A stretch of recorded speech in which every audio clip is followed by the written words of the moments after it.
Olá, meninas e meninos, chegou a minha caixa da Avon.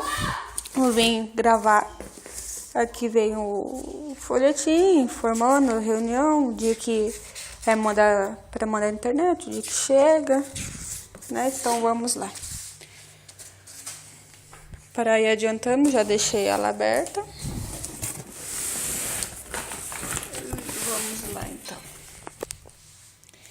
Veio a revista Avon Moda e Casa, especial para revendedor. Veio essa maior, que é de cosméticos. Olha o tamanho dela.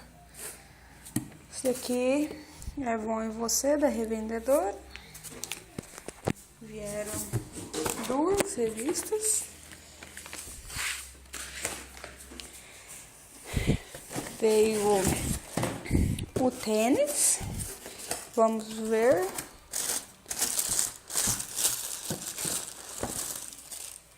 Da Olímpicos, né? Para aquele que ganhava, comprava o tênis, ganhava essa garrafinha de água. Veio 1, 2, 3, 4 desodorante Rolon. Veio esse desodorante Rolon aqui, Fairwear, da Avon também.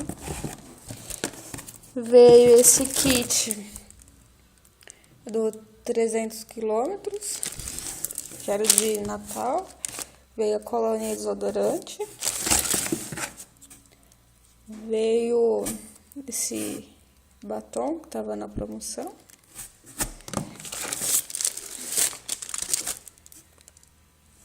Veio essa toalha tipo lancheira dos carros, tá de ponta cabeça. Esse aqui é um embrulho de presente. Veio essa base líquida. Deixa eu ver, é o bege natural. Veio essa amostra masculina. Veio 3 esmaltes. Então vamos abrir.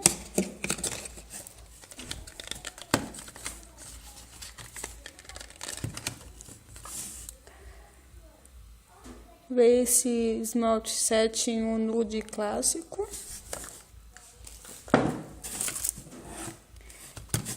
Veio esse, vamos ver, mais esmaltes.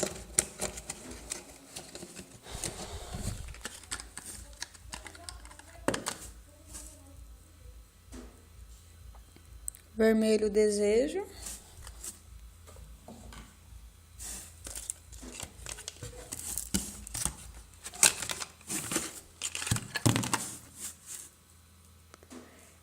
Veio esse Viva Pink. Então, meninas e meninos, na minha caixa só veio isso, pouca coisa, tá? E já vou gravar a revista da Avon para vocês. Obrigada.